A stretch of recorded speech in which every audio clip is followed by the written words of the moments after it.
So let's discuss two of the important factors, two of the important concepts of banking, that is factoring and forfeiting. Many people get confused between the two, so we will discuss in detail what are the best differences between factoring and forfeiting. Factoring और forfeiting में क्या difference है हम दोनों language में समझेंगे, English और हिंदी में. चलिए शुरू करते हैं. Factoring and forfeiting are one kind of credit terms or one kind of credit proposals where it is used by businesses to improve their cash flow.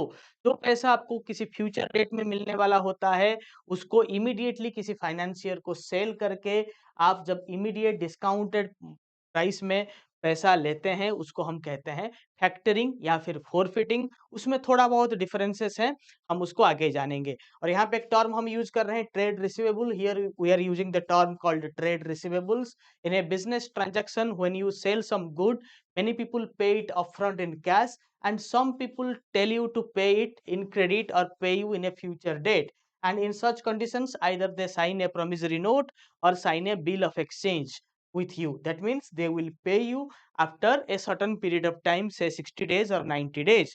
अगर आप ऐसा नहीं करेंगे तो बिजनेस चलेगा नहीं. अगर मीन्स बिजनेस में जो है क्रेडिट चलता है, तो ऐसे में जब क्रेडिट में आप बिजनेस करेंगे you need for your working capital, you need cash. So what will you do? You will sell it to the financier, your trade receivable, say the amount you are going to get in 90 days, you will be sell it to someone in a discounted price. Say you will get 100 rupees after 30 days. Now you will sell it to someone at rupees 95, and it will quench all your thirst for working capital. Working capital के सारे जरूरत को वो पूरा कर देगा. 95 आपके पास आ गया. उसके बाद जब कलेक्शन होगा रेस्ट अमाउंट आपके पास आएगा और जो फाइनेंशियर है वो कुछ फी चार्ज करेगा. सिंपल एग्जांपल में देखते हैं इसको. चलिए यहाँ पे तीन एंटिटीज हैं. मान लीजिए ये है राम, ये श्याम है और ये है financier.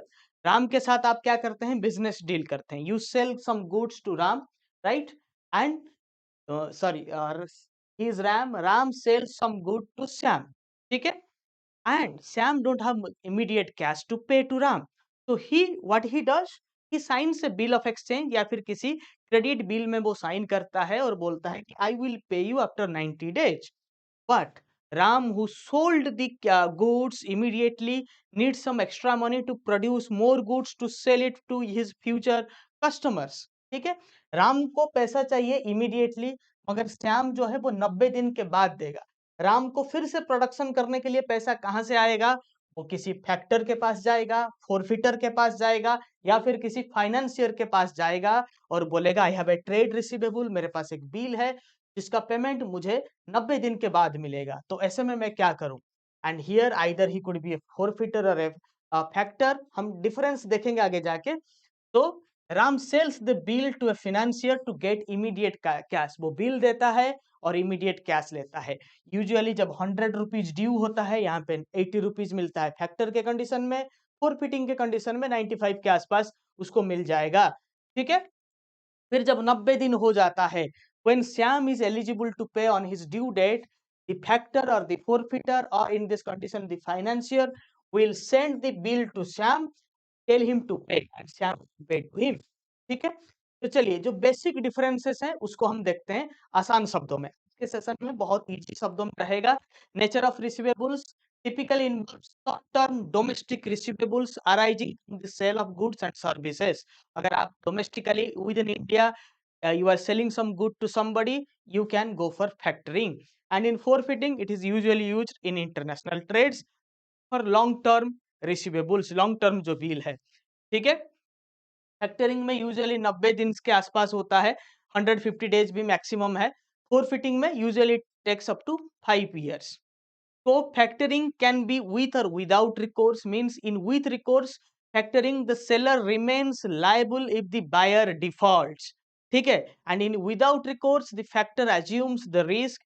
Commonly it is used in domestic. So with recourse, without recourse मतलब रिस्क टेकिंग होता है. विथ रिकोर्स मतलब अगर जो श्याम था वो हमारे एग्जाम्पल के कंडीशन में श्याम अगर 90 दिन के बाद पैसा पे नहीं करता तो उसके लिए लायबल कौन होता? क्योंकि उसने तो 95 राम ने तो ले लिया है फाइनेंशियर से. अगर विथ रिकोर्स है तो ये जो रिस्क है वो राम बियर करेगा। अगर विदाउट रिकोर्स है, तब अगर श्याम पैसा नहीं देता है, if Shyam is not able to pay the money on due date, then Ram will collect it, then the financier will bear the risk. जो क्रेडिट रिस्क है यहाँ पे, विथ रिकोर्स में क्रेडिट रिस्क सेलर का होता है, ठीक है। जो फैक्टरिंग और फिटिंग कराया है उसी का रिस्क है, पेमेंट नहीं आया तो वो अपने जेब से देगा। विदाउट रिकोर्स मतलब जो फाइनेंशियर है, क्रेडिट रिस्क उसका है, 90 दिन के बाद पेमेंट नहीं मिलता है, तब तब जो फाइनेंशियर है उसका नुकसान होता है। Hope you are getting it. Example, हम एक सॉम के साथ उसका एग्जाम्पल लेंगे। मान लीजिए आपने इनवॉइसेस है आपके पास 1 लाख का, जिसमें आपको पैसा मिला नहीं है। Factoring company, for here we are taking fast cash factors, agrees to buy your invoices for 90% of its value immediately। तो आपको 1 लाख मिलने वाला था 3 महीने के बाद, अभी जो है आपको 90,000 मिल गया। And after 60 days fast cash factor collect the full amount from mega mart. Mega mart हमने एग्जाम्पल लिया है, ठीक है। तो fast cash factors then gives the remaining balance by deducting 2% fee. तो फैक्टरिंग में क्या होगा, वो एक फी चार्ज करेगा और आपको 98,000 पूरा मिल गया, ठीक है। इमीडिएटली मिला 90,000। जब पैसा कलेक्शन हो गया, बाकी का 10,000 जब कलेक्शन हो चुका है, पूरा अमाउंट जब कलेक्शन हो गया, उसमें जो फैक्टर है अपना एक फी रख के, जस्ट फी उसका चार्ज या फिर उसका इंटरेस्ट है मान लीजिए, तो उसने आपको दे दिया, रेस्ट 8,000 आपको दिया, अपना 2,000 जो चार्ज उसका था, फी था, उसको डिडक्शन किया, ठीक है। ये कंडीशन में, ठीक है। मान लीजिए सेम कंडीशन है, 10 लाख का है या फिर 1 लाख का है, फोरफिटिंग होता, तो फोरफिटिंग में क्या होगा, आपको इमीडिएटली 95% मिल गया और डिस्काउंट रेट जो है 5%। जब फाइनेंसियर या फिर फोरफिटर जब उसको कलेक्शन करेगा श्याम से या फिर जो बायर है उससे कलेक्ट करेगा, वो कोई अमाउंट आपको वापस नहीं करेगा। इफ ही रिसीव्स दैट 50,000, से here 10 lakh was receivables, you got 9 lakh 50,000, 50,000 discount, when discounting is done you have not received that 50,000 and you are never going to get it, okay। इसमें fees थोड़ा ज्यादा होता है, आपको इमीडिएट अपफ्रंट पैसा मिल जाता है। जब कलेक्शन होता है आपका कोई उसमें कोई मतलब नहीं है। when collection is made, after 60 days or 90 days you are going to get nothing, that 50,000 or discounted amount is the fee for the forfeiter, and it is, it is without recourse। तो इसमें क्या होता है, अगर आपको पैसा अगर वो कलेक्शन नहीं हो पाएगा तो जो फोरफिटर है उसका नुकसान होगा। I hope you are getting my point. So gist क्या है, in both services you get money immediately by sacrificing a portion of the total value, however factoring is typically for shorter period and domestic, and forfeiting is for longer period of time। Here is a table which you can look into, ठीक है। इसमें एक table है तो आप refer कर सकते हैं। मैं थोड़ा सा स्क्रीन को आपके लिए ले आता हूं, ठीक है, ताकि आप अच्छे से इसको समझ सकें। Okay, let's see. Okay, it is short term, usually up to 150 days, and that is for medium term.